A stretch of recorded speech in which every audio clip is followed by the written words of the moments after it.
Welcome back to another episode of God Built This Podcast. I'm your host, Maxine, and we're on episode 181. Let's start off this podcast.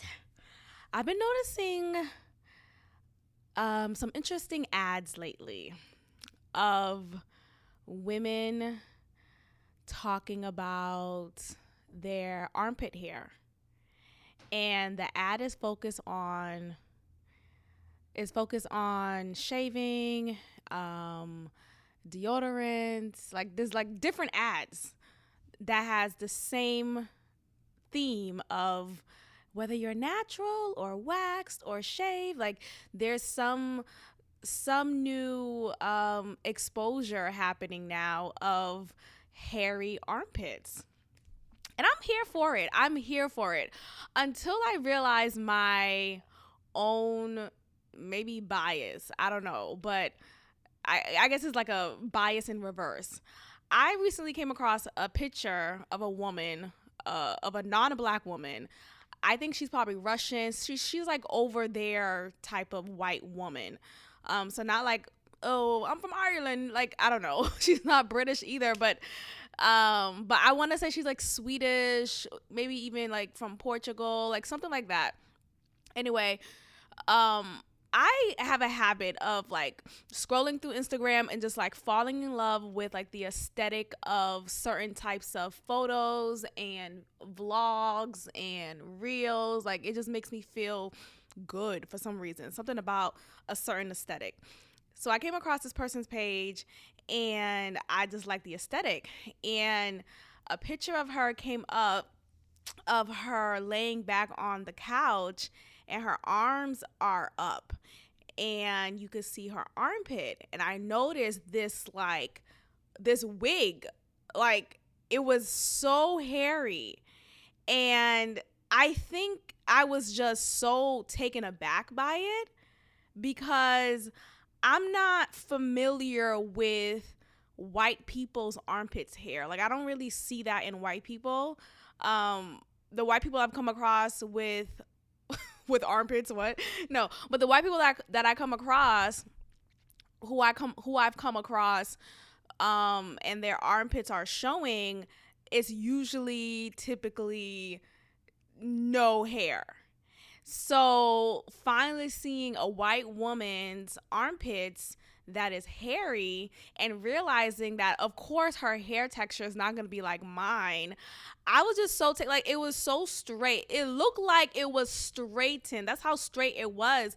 And it was so long because apparently she doesn't wax or get it shaved. It's just gross. And you know, to each his own. I actually thought she was a badass, but I'm like, okay, yeah. Like I kind of saluted her virtually, just taken aback by her willingness to comfortably share that online.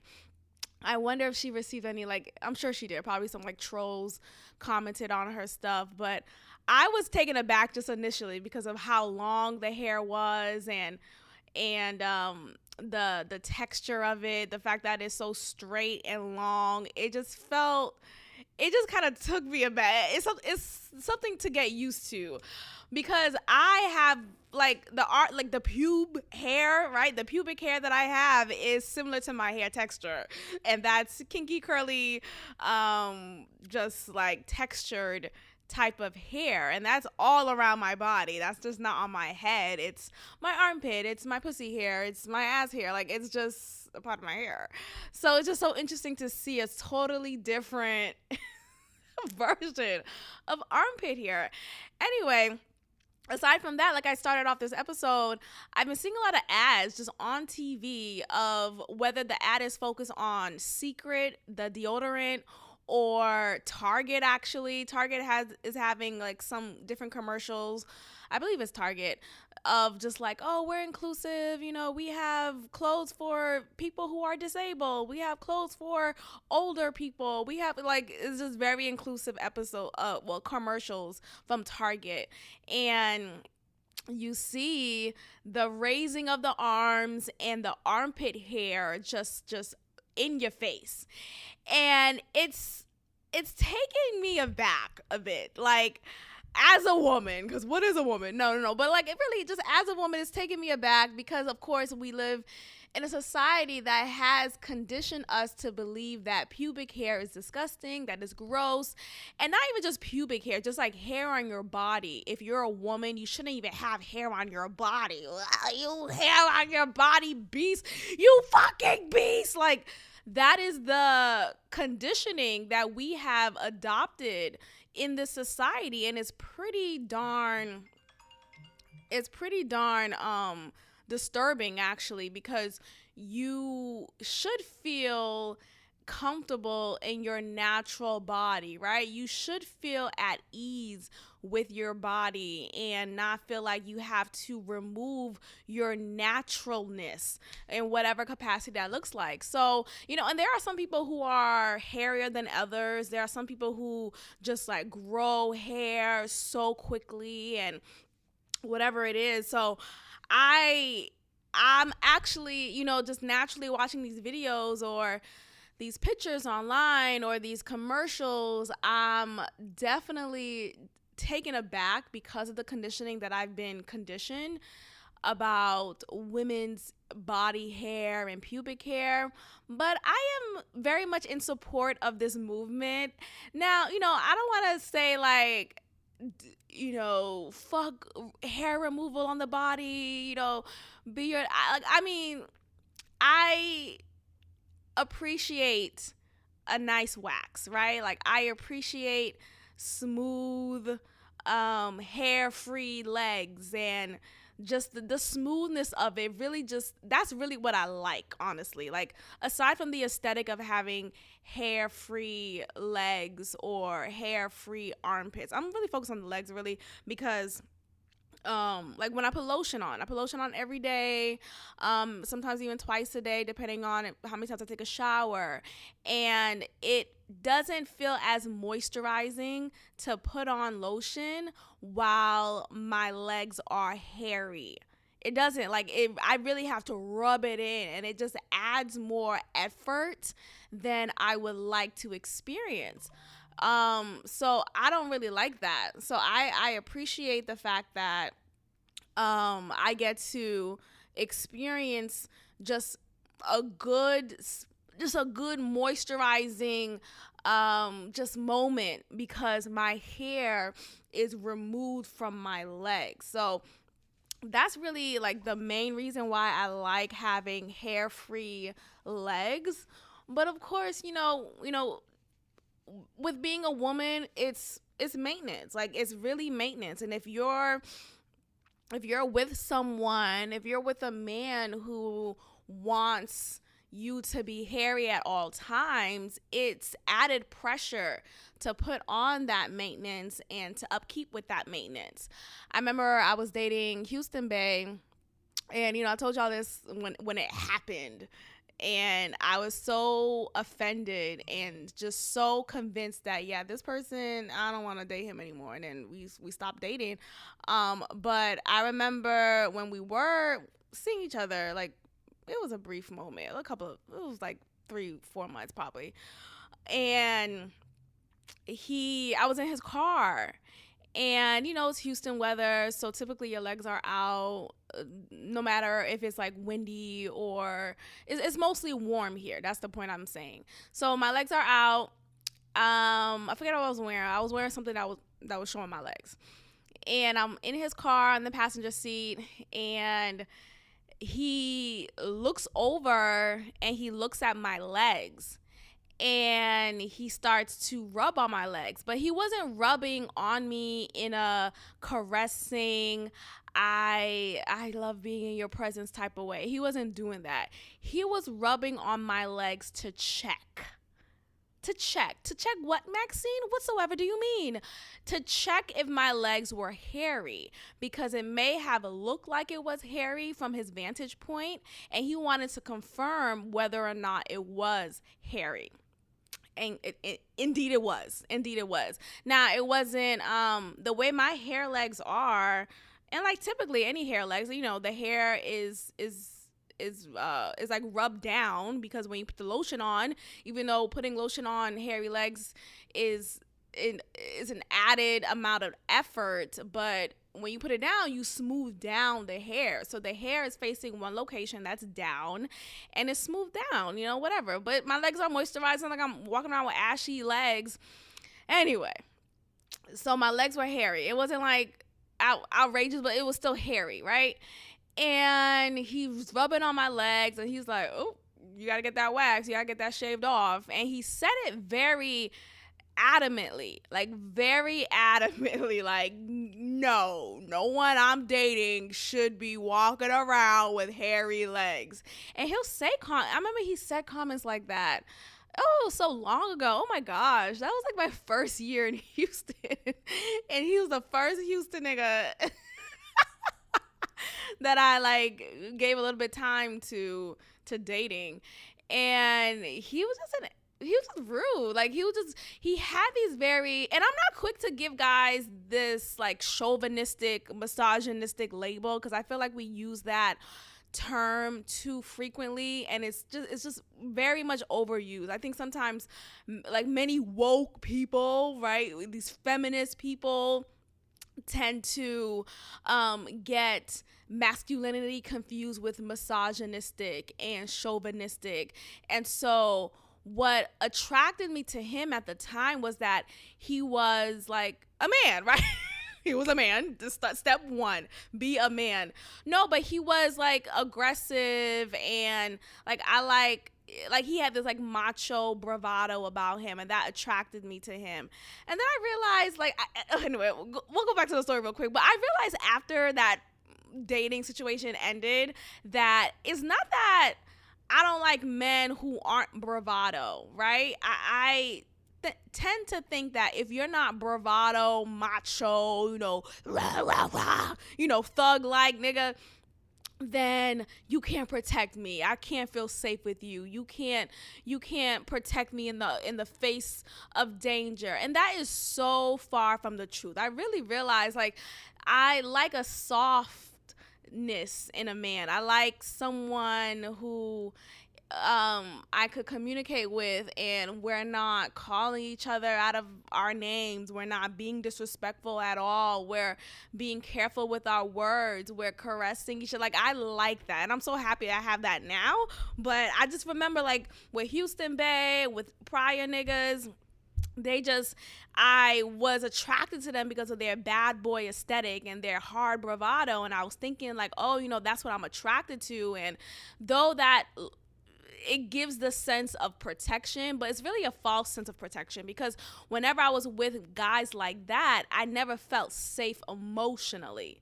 Yet the guy that I'm with now, Freckles Bay, like, I feel safe with him emotionally. I feel safe to share my feelings and my thoughts and my ideas, and it's just so interesting seeing the contrast. But yeah, like in that car with him, I was just like, what?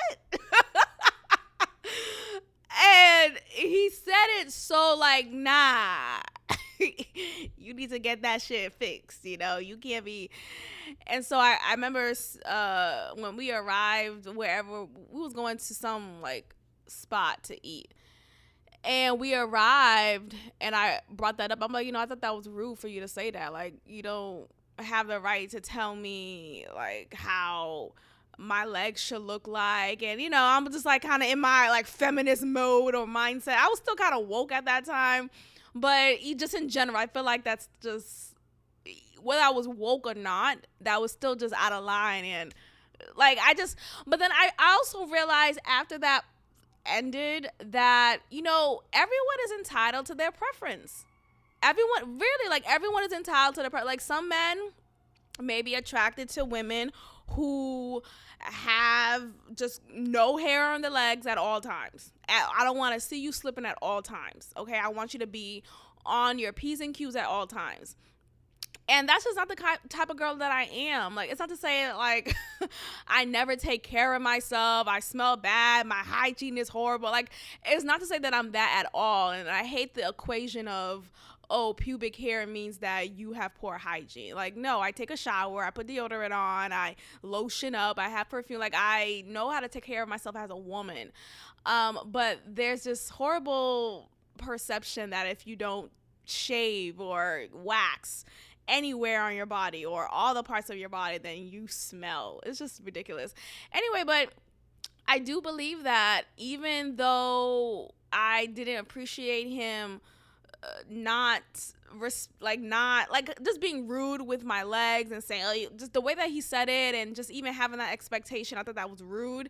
I think, come to think about it, like he is well within his right to have that expectation, right? Like you are well within your right to have that expectation, and that is the same on both ends. If I expect my man to have a certain amount of money in his bank account, right? If I expect him to carry himself in a certain way, then that shouldn't, like, you shouldn't look at me like a gold digger, or I don't know, like there shouldn't be this thing like, oh, well, you should just accept me for who I am. It's like, I could accept you for who you are, but I may not be attracted to that, right? I'm attracted to a certain type, like, so I just feel like ultimately, though,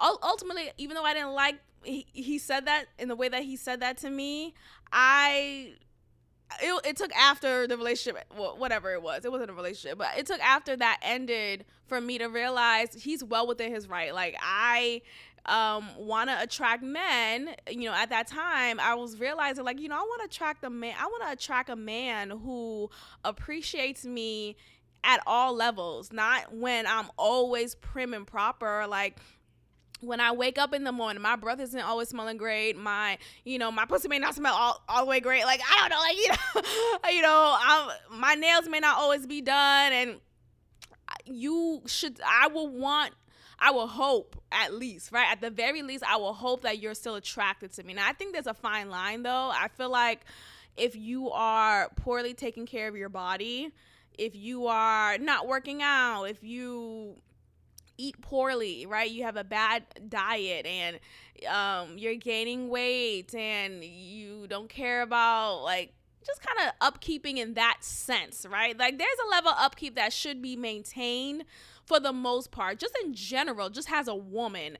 And I maintain that. But like the extra little things like making sure you're always on your P's and Q's, that's what I don't abide by. And I feel like men who do abide by that, though I may not like it, and though some women may not like it, they're well within their right to have that expectation, and there is a woman out there for them. Like I know the comedian, I don't know him personally, but Andrew Schultz, I remember he talked about on an episode of his podcast that he requires basically his wife, and it was before they got married, for her to always have her nails done. Her nails should always be done, like always. And so there's this expectation that he has, and every time I've seen them together in pictures or in videos, I've noticed her nails are always done.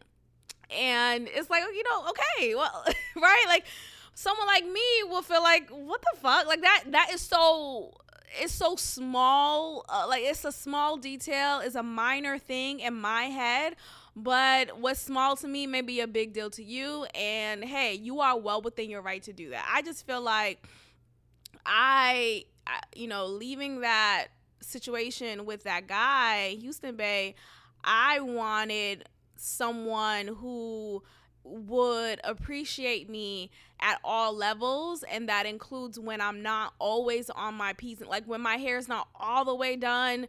It may not be done this weekend, but it'll be done in a couple of days. Like, are you still going to love me when it's not done? Like that's the type of man I wanted, or that I was looking to attract after Houston Bay. So anyway, I say all that to say I am in favor of this new movement.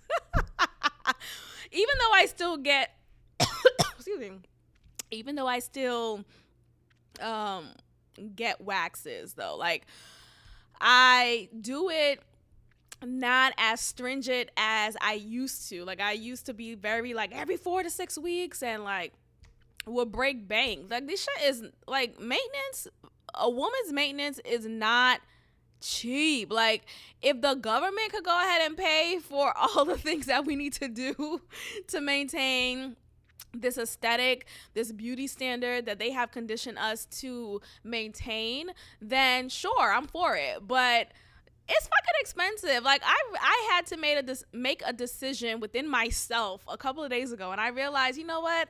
I'm not going to get waxes anymore. Like I'm not going to go to the store, not the store, but the service, the wax service anymore to get a wax. It's not because I don't like getting waxes. It's not because I don't see the point in it anymore. I do appreciate a good wax. I love it. But my goodness, it's fucking expensive. It really is. And I'm at a point in my life now when I am seeking, how can I do this myself? Right? Like safely, right? And doing things safely and doing things on my own is done through research. Thorough research is done through, trial and error, is done through practice. But nonetheless, how can I do this myself safely? And I've been like researching and learning how to do my own waxes, and it's been going well. It's been going well, actually. I've learned sugaring. I'm still needing to get the right texture, because I noticed that it was a little too slimy and it was hard to remove easily as they show it in the videos that I watch. So I need to practice that some more. But in lieu of that, I've been getting my own personal wax strips and wax wherever I needed to get wax, and that was it. And you know how much that was? $9. Okay, I got a box of wax strips that already has the sticky wax like substance in it and the wax paper. You press it down on the wax area or the designated area, and you give it that pressure, and then you pull it out like a Band-Aid. Done. Now it took, if you want a nice clean, if you want to do it right, of course, you gotta just take your time, put something on TV, listen to something, listen to my podcast, or, just kind of focus on the task at hand. But nonetheless, you got the job done, and it was just for $9, a box of that. It was a box of like probably 12 strips, and I still have a few strips left, actually, and I have maybe some other areas I want to just kind of clean up a little bit. But for the most part, it was easy. It was done. It was like my own self-care therapeutic moment, and I saved a lot of money. Okay, a full leg, and by full leg, to the fellas, to the 77% of men who listen to this podcast, hey, a full leg wax is $72 from the place that I go to, okay? And that's an average price, okay? So it's not like, oh my gosh, you gotta go somewhere. No. Almost every other wax center is about the same price. And so it's a $72 fee for the full leg. So that's your lower leg and the thighs. Also, like when I get a wax from where I've gotten it for many years, I would get like not a bundle, but basically I like to get a lot of things done at once just to kind of get it over with. So I would get a full leg, I'll get a Brazilian, I'll get a stomach strip, and I'll get a chin wax just to kind of get it over with. Let's go ahead, wax it all and shit. If my armpits are looking, like a little wax, go ahead and wax that too. You count all that up, y'all. Okay, let me just be very honest though. I would typically just get a Brazilian and a full leg together, right? So a full leg is $72. A Brazilian, let me see what it says in the website, because I haven't, it's been a while since I've gotten it from there. And a Brazilian, my God, that was like a good 60 or something. Wax and oh shit, I don't want to say the name of the place. But it was just fucking ridiculous. Like, it's a lot of money. My God, I'm paying for it. If the government was paying for it, if I had an unlimited account that just was dedicated to waxing, sure, I'll be fine with going to get it service. But it's fucking ridiculous. Okay, so a Brazilian, $56. That is the starting price. And I don't know why it says starting price. Actually, I think it depends on the amount of hair you have. But nonetheless, it's about $56, and it depends on where you go to. If you go to an area that is more is just infiltrated with different shops, and the aesthetic is kind of a higher class economically, then it's already going to cost a little bit more. There's an inflation there. So I'm about to pay. I leave the room, and they talking about, oh, that'll be $138. I'm sorry, for what?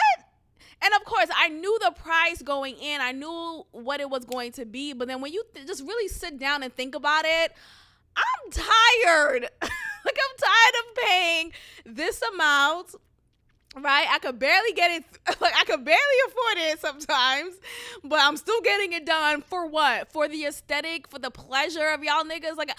And y'all niggas meaning everyone, men and women, not just I'm not looking for another man's whatever approval. But the point is it's a lot of money. These shits cost. I'm paying for it. Okay?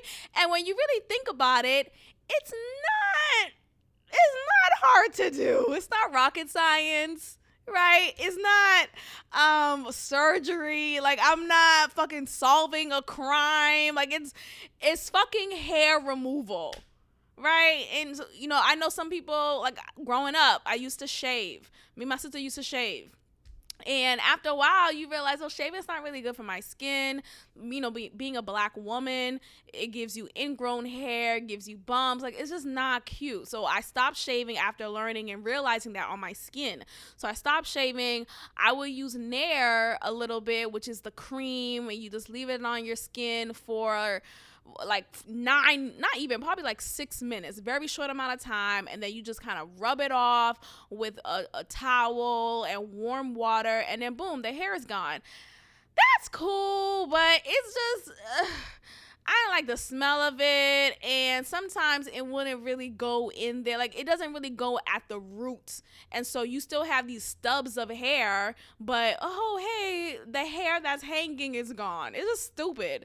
So finally I got into waxing, and though it's not the most comfortable experience, you're pulling skin, and your skin is regenerating every time the wax figure is being pulled from your skin. It's not the best experience comfort wise, but ultimately it was better than the last two methods that I use.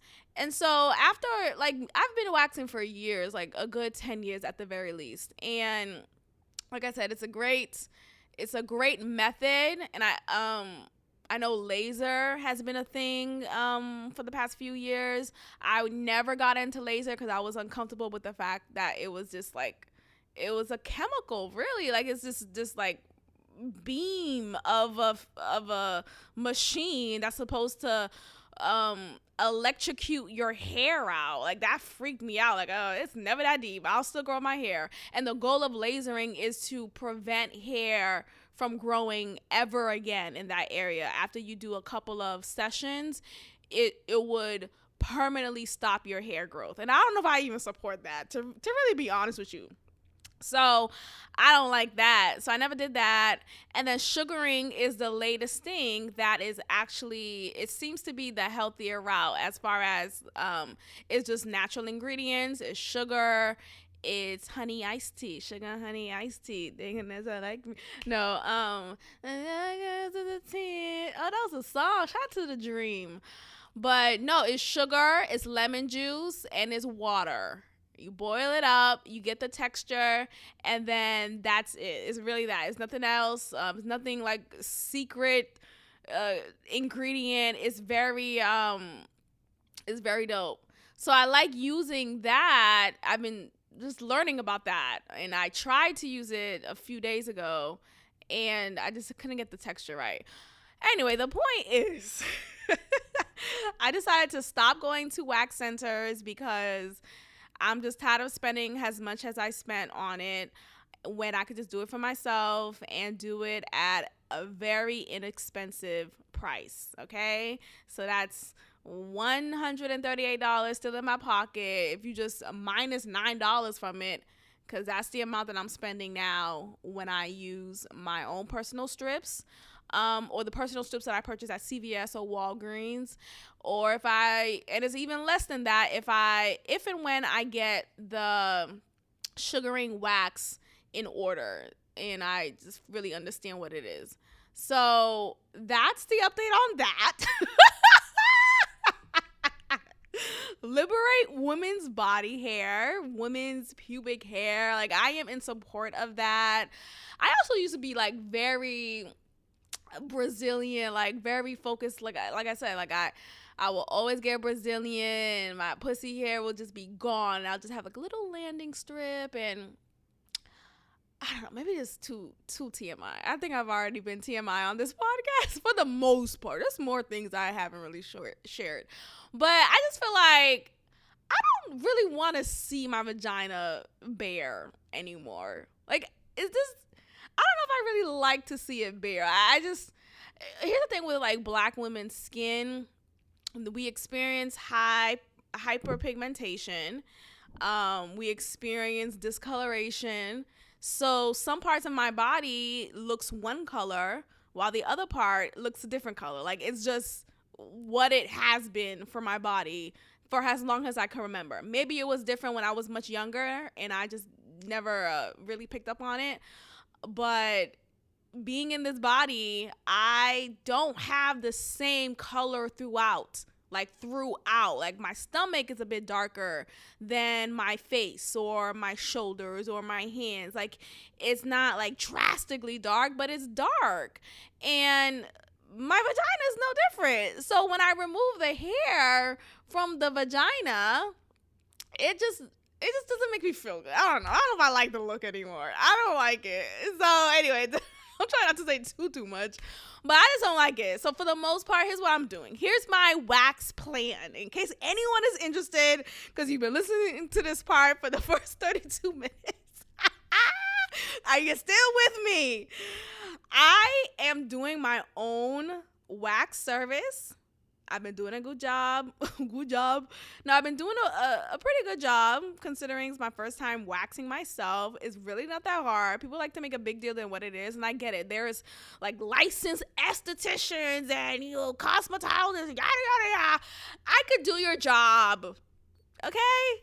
It's not that hard. It really isn't. And again, I'm not like promoting a service for others to come to me for a fee. Like, I'm not trying to do that and get, fucking fined or jailed, whatever that is, whatever consequence that is. But for me, myself, and my body, the last time that I got a wax, or that I waxed myself, which was the first time of me waxing myself, it turned out really, really well. So I'm very proud of myself.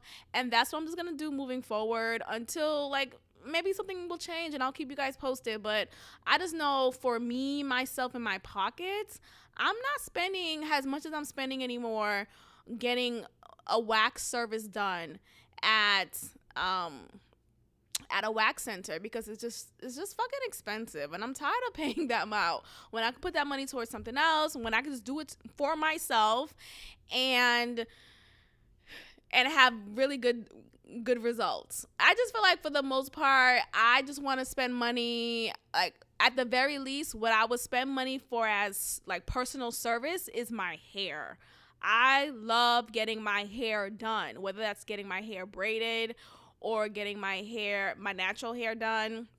I go to two different people, right? I have a stylist for my natural hair, and I have a stylist for my braid styles. And I would not have it any other way.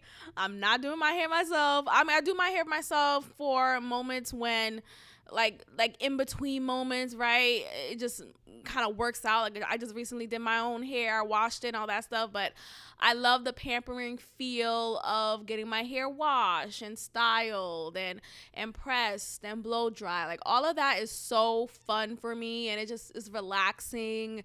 And they're fucking good at it. Like, I just like their detailed work. I can't see the back of my head as well as someone who's standing in the back of my head doing my hair, and it just makes more sense. So I will spend comfortably and happily the $300, for the braids at the very least, right? Because that's the starting price, and I'll spend the 85 for my natural hair. Like, I'll spend that money and I'll do it happily because I really appreciate the service, and it's one of those things that I just would rather not do it myself, because it's just so much extra work, and it's not perfect as the way a licensed hairstylist would have it, or just someone who knows how to do hair and is able to see the back of my hair compared to me, who I have to get a mirror, I have to hold. It's just too much work.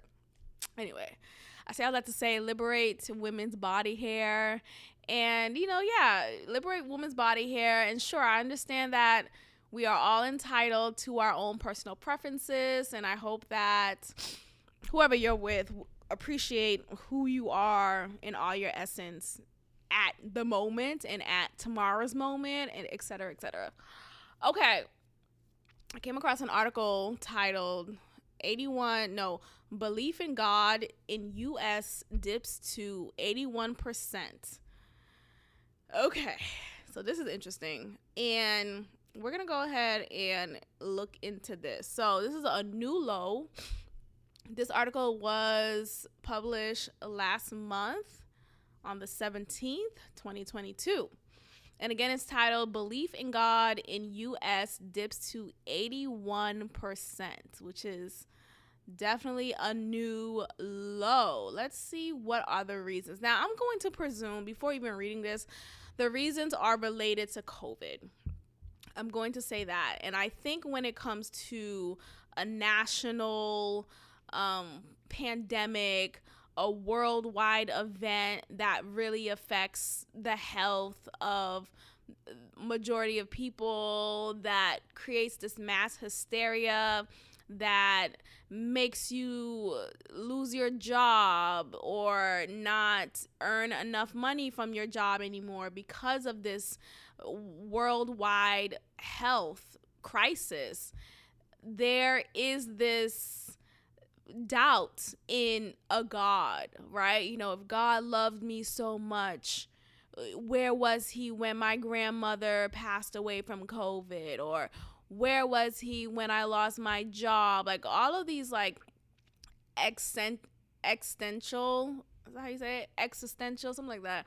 But these worldwide crisis moment naturally would make someone question the existence of God, the power of God, the knowing of God. Like, all of that, it's just natural. Like, I believe that probably was the same thing during the Great Depression, during just very strong moments in our society as a whole that has impacted our livelihood so much. Like, that's out of our control, right? When something happens out of your control, you tend to either run towards God, right? You believe in him even more. He showed up for you even more. Miraculous things happen in your life even more, right? Maybe you and your family were protected during the height of COVID, and you didn't experience the loss that some people experience, and you didn't experience the loss of a job, of just an economic comfort place that you were in. You actually made more money in the pandemic. A lot of people would talk about it online, whether they were capping or not. They made it seem like this pandemic, the lockdown, they earned more money. They got an increase in their income, and they've been doing really well. And shout out to the pandemic. It's all about your mindset, right? And some people really benefited off of it. So those people probably believed in God even more in those times, while those who got the short end of the stick did not. They probably feel like, dang, God, I'm already living the projects. I'm already a single mother. I'm already, trying to make ends meet. And now you put on this pandemic. Now you put on this worldwide virus for me to suffer through. And where you at, right? Where is the savior that's supposed to save the day? So I really think it depends on where you stand economically and where you just are in just your mental state. So let's go ahead and read some of this article, some parts in it. So this header goes on and says, younger liberal Americans least likely to believe in God, which I'm not even surprised. Belief in God has fallen the most in recent years among young adults and people on the left of the political spectrum. So that includes liberals and Democrats. These groups show drops of 10 or more percentage points, comparing the 2022 figures to an average of the 2013 through 2017 polls. Let's see if they tell us why, though. The groups with the largest declines are also the groups that are currently least likely to believe in God, including liberals. They're not telling you why. I'm trying to find where they say the reasons for. There we go. 4 in 10 say God can hear prayers. Okay. About half of those who believe in God, equal to 42% of all Americans, say God hears prayers and can intervene on a person's behalf. Meanwhile, 28% of all Americans say God hears prayers but cannot intervene, while 11% think God does neither. Okay, so I'm trying to find like quotes of the reasons why people deny God. I came across this video of Amber Rose. I realized, I sat with myself just a moment ago, and I realized Amber Rose was one of the first like Instagram models and, IG thoughty appearance type of girl. She was really much of a trendsetter.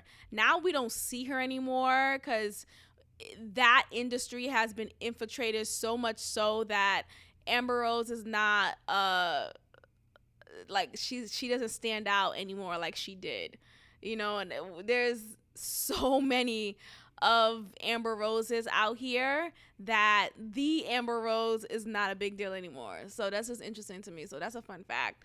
But anyway, so she, I guess, wants to get back in the limelight, and she recently said that she doesn't believe in God. She does not believe in God, and she doesn't believe in this this being. So she painted this narrative of this figure who's in the clouds controlling things, and she doesn't believe in that. And I understand why she used that analogy, just because that's been this idea of who God is. He's the guy in the clouds who controls every little thing, or he's involved with this or that. And I feel like, look, I respect people's opinion, whether I harshly disagree with them or not.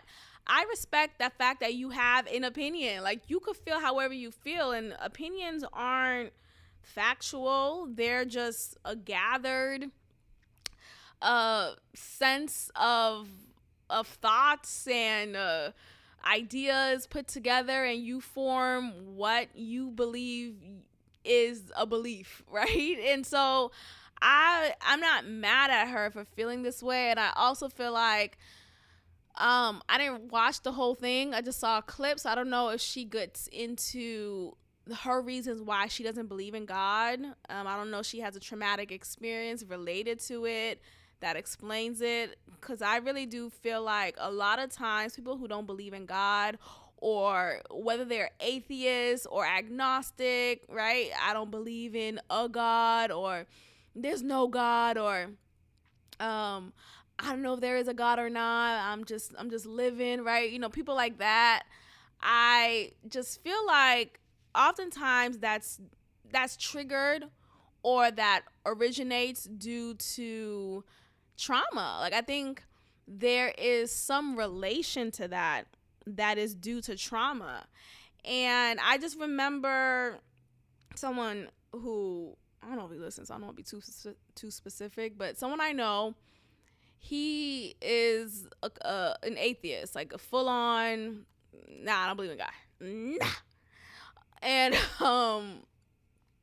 he would talk about, I remember briefly, or like not even briefly, but let me take my earrings off. It's kind of not comfortable wearing earrings. See, I'm just not that girl. Like, I don't like, again, I do something because it feels like I have to, right? Or like it just completes a look. But I don't like accessories. I don't like wearing necklaces. I barely have earrings to wear. I have 3 different pairs that I rotate between outfits because they go with pretty much anything.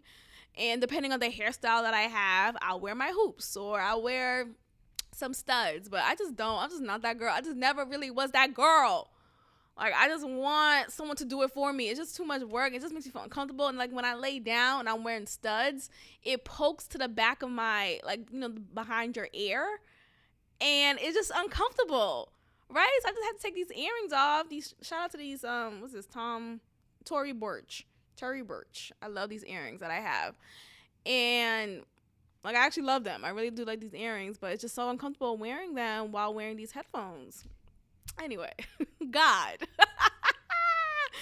I just feel like, oh yeah, so this guy, so he was saying how he doesn't believe in God, and I remember I caught it, and it all made sense to me. So he briefly mentioned how he grew up and how his dad wasn't in his life at all, pretty much abandoned him when he was younger. He was raised by his mother, and he has a brother and a sister, and his sister, I don't know if she was always this way, but he mentioned how, at least right now, she very much is a staunch Christian who, like, to the extreme type of Christian. Like, I guess she just only consumed herself with church and the Bible and all that stuff. And I feel like he takes it as just strange, and he doesn't really respect her for that, and they don't have a relationship, and that seems to be the reason why. That seems to be the conflict between their relationship.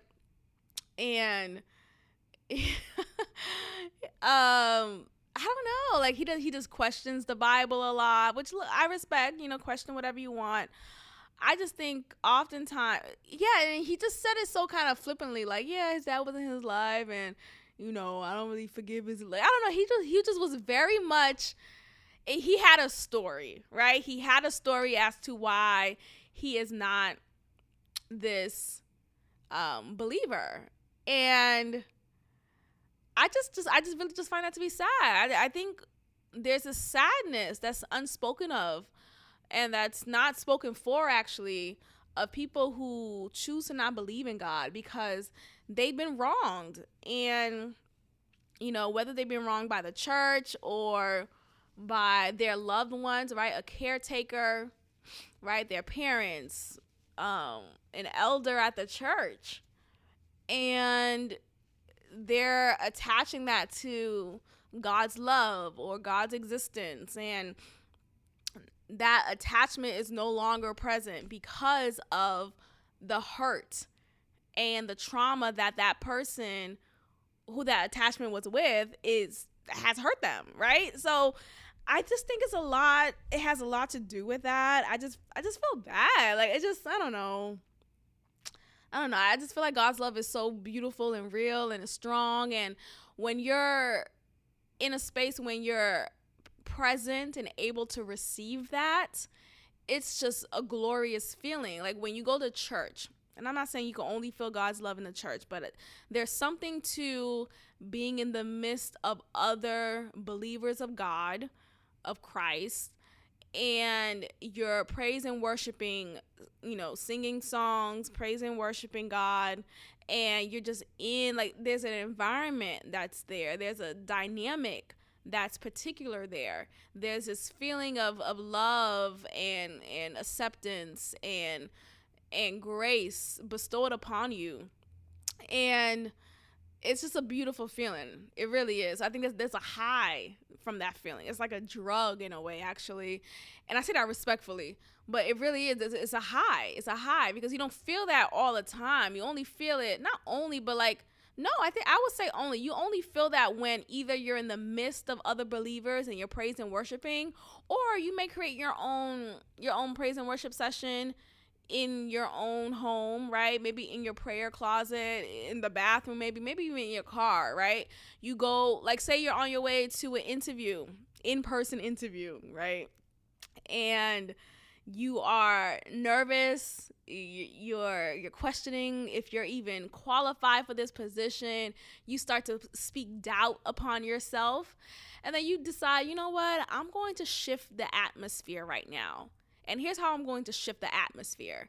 I'm going to put on this gospel playlist that I used to listen to when I was younger, with my grandma, with my mom, whoever you used to go to church with very frequently. And I'm going to listen to all these songs, and I'm going to pray out loud. I'm going to speak these words from the Bible that speak life unto me, because I need that right now. Right? And then you do that because you're shifting the atmosphere. And when you're doing that alone in the presence of God, it's transformative. It transforms how you were feeling just a moment ago. Because just a moment ago, you were nervous, you were doubtful, you were inadequate in your feelings and your thoughts and your qualifications and your expertise. And then you were even about to turn around and be like, I'm not even going to go to this interview, right? But now that you have shifted the environment because of praise and worship to God, you are now standing in your essence. You're standing in your confidence, humbly so, recognizing that God has put you here and he has brought this opportunity to you. You are walking into this interview knowing that you are fully equipped, that you are adequate, and that you can land this role. And you can negotiate to the price point and the compensation package of your desire. So I think sometimes those who are non-believers or those who are extreme doubters of God haven't experienced him yet. They haven't given time to experience him yet. They haven't invited him in. And they also take on the fault of man, right? Whether that's from the church, maybe the pastor did some wild shit and had to step down. Maybe there's a lot of foolishness happening in that church, and they take on that weight and they associate it with God, thinking, oh, God can't be real. How come this church is fucked up, right? God can't be real. And that's such a lazy way of thinking of God. And I feel like sometimes we are lazy when we come to these conclusions, or again, she's entitled to her opinion, but I think sometimes people are lazy when it comes to God, and they're uber intellectual with it, when God is not to say you can't be intellectual, but it's really about your spirit. It's really about your openness in your heart and your soul. That's what God is. It's not about who could solve this math equation the fastest. God doesn't give a fuck about that. How's your heart, though? Are you carrying a burden that you need to lay down? How's your heart, though? He wants to fix that. He wants to be in there. So I just really, I don't know. It just saddens me when some people are so staunch in their, I don't believe in God, or I don't believe there is a God, and God doesn't love me, and God don't give a fuck about me. It's just sad. All right, let's get into another topic. Moving on from that, let's talk about Married at First Sight real quick. I know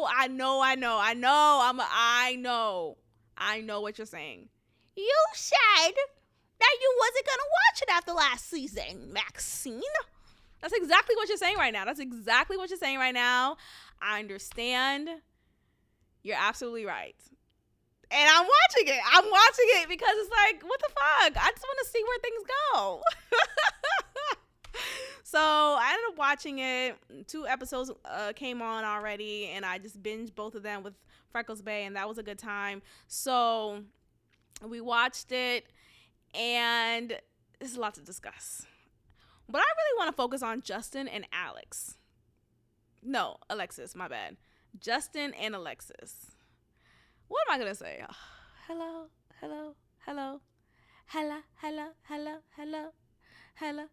That's a song from, I think that's Erykah Badu or Jill Scott, one of them. Anyway, it's going to be a no for me, dog. And OG listeners know why I'm saying no. episodes ago. It was definitely around towards the end of 2018 mark when I released this episode of my experience dating a guy who was 7 feet. He probably was really 6'8", but that's still nonetheless tall as fuck, right? The same height as Justin. And he wasn't as skinny as Justin is, and he wasn't Ethiopian like Justin. That nigga's Ethiopian. I don't care what he's trying to talk about. Oh, I grew up in Detroit. No, you did not. You came from Ghana. You came from Ethiopia. You're from Nigeria. Like, you're not from the Americas. And it's okay. It's okay. Or maybe okay, sure, let's say he grew up. No. He gives me very much immigrant vibes, like off the boat, like just his mannerisms and all of that. So, no. Anyway, I came across. I love saying I came across. No, I did not. Anyway, what was I gonna say? But yeah, when I dated that guy who was 6'8" or 7 feet, one of them, I was scared for my life.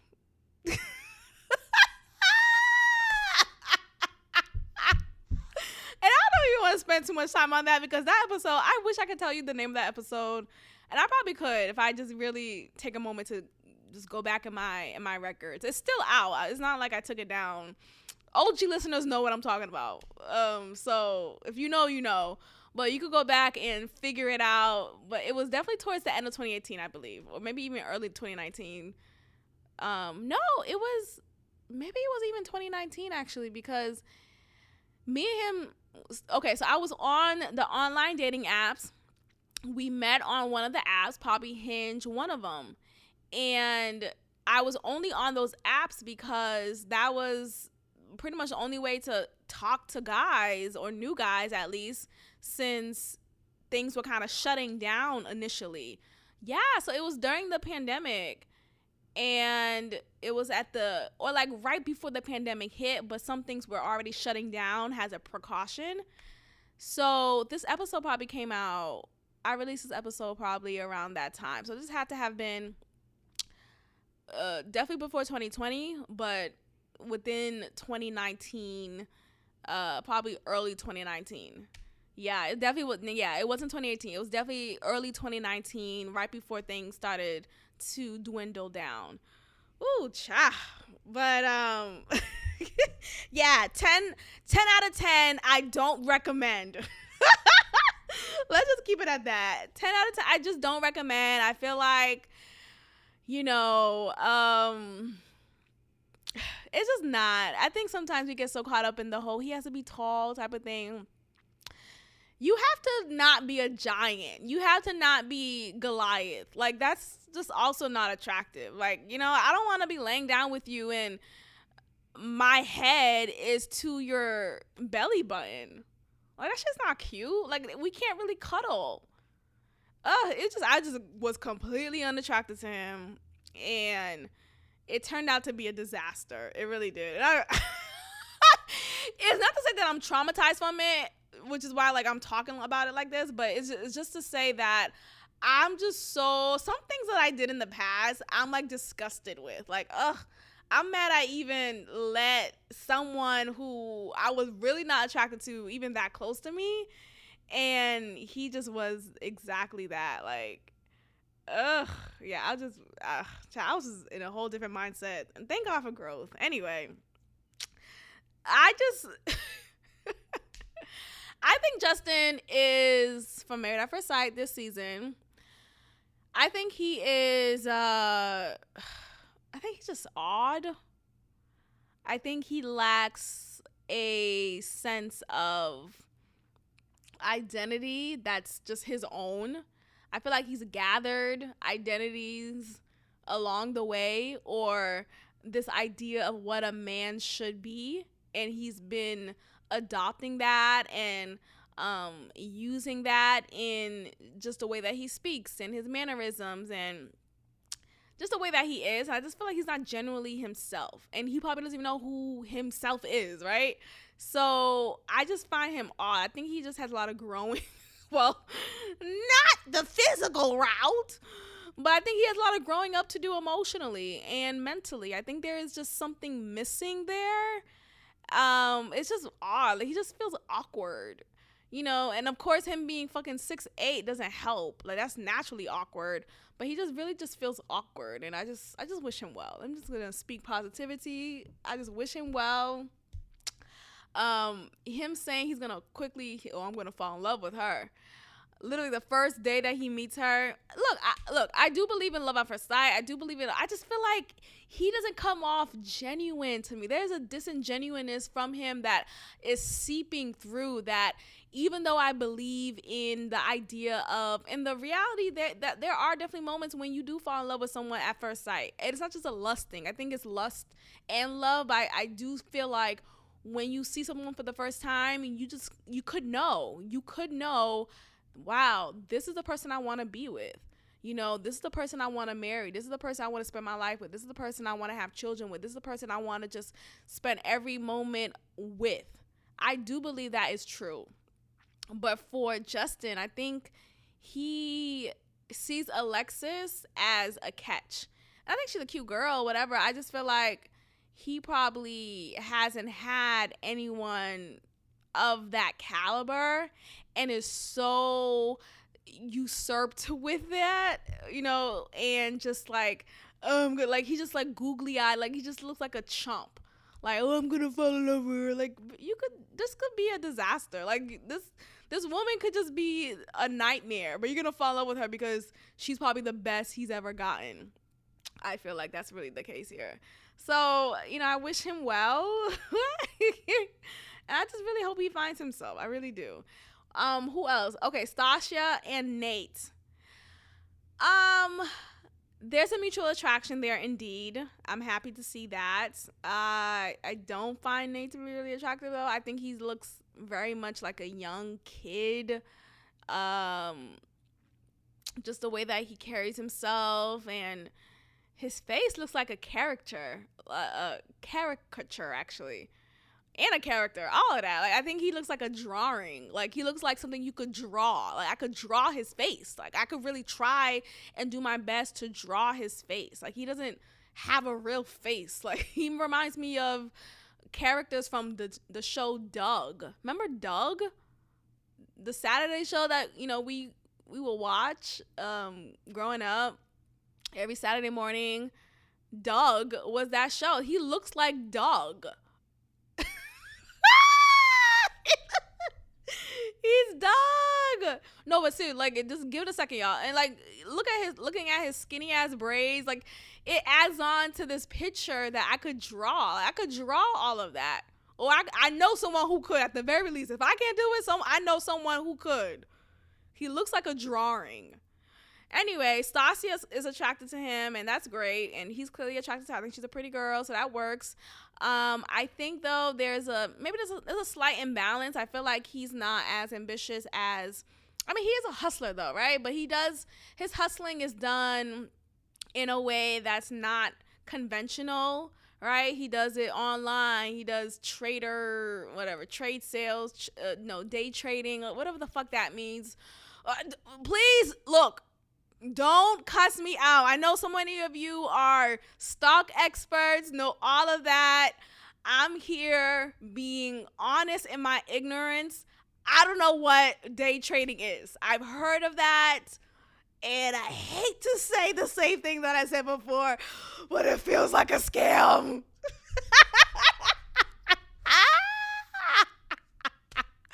But again, educate me, do it respectfully, but like, some of y'all just be like, oh my God. So I just making shit up in my head. No one's done that to me. But anyway, I feel like, I don't know, he's not as conventional as her. I think she's in the route of, like, she's in the lane of acquiring her wealth in a way that is respectful or respectable and legal, right? She has several properties and investment properties, and she used that equity to really build her empire. And aside from that, I don't know what she does though. I think because when she was saying build her empire, like empire of what though? Like does she have a hairline? Does she have her own real estate firm? I don't really know what that means, but nonetheless, she comes off very much orderly and just structured, and Nate doesn't.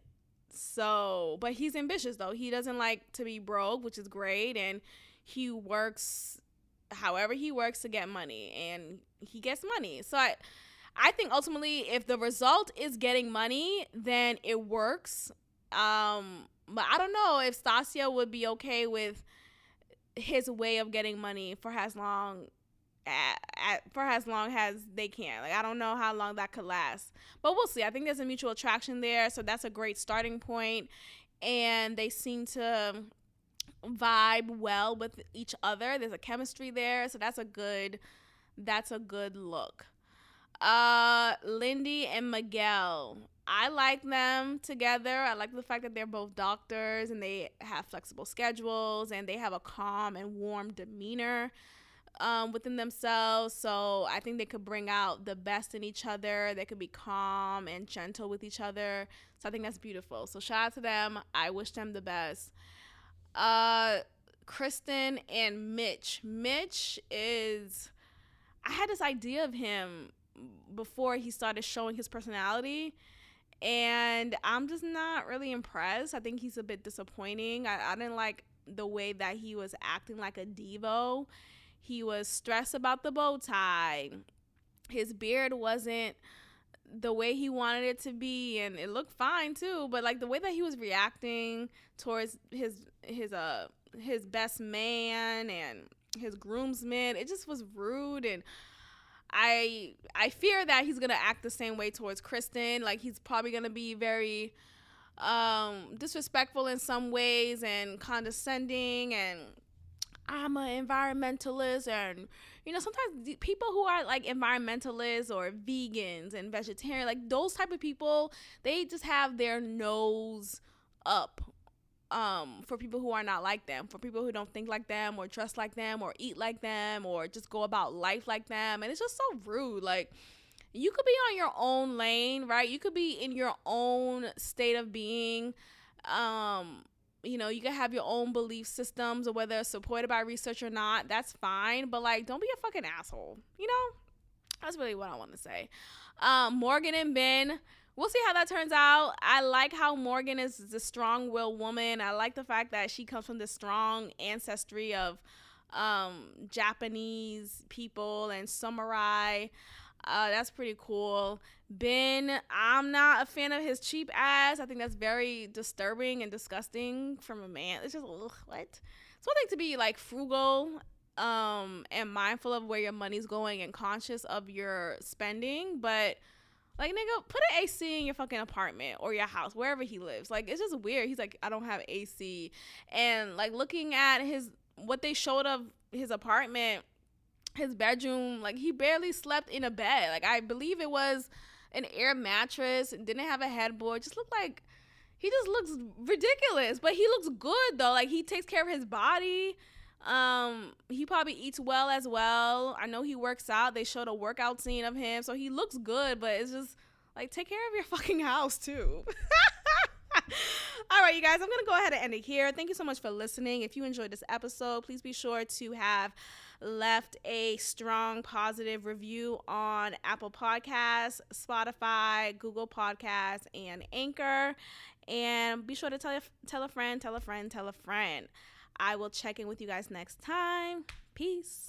Thank you for tuning in to another episode of God Built This Podcast with your host, Maxine. Be sure to leave a review, give me 5 stars, and of course, subscribe. Also, follow God Built This Podcast on Instagram at God Built This Pod. God bless.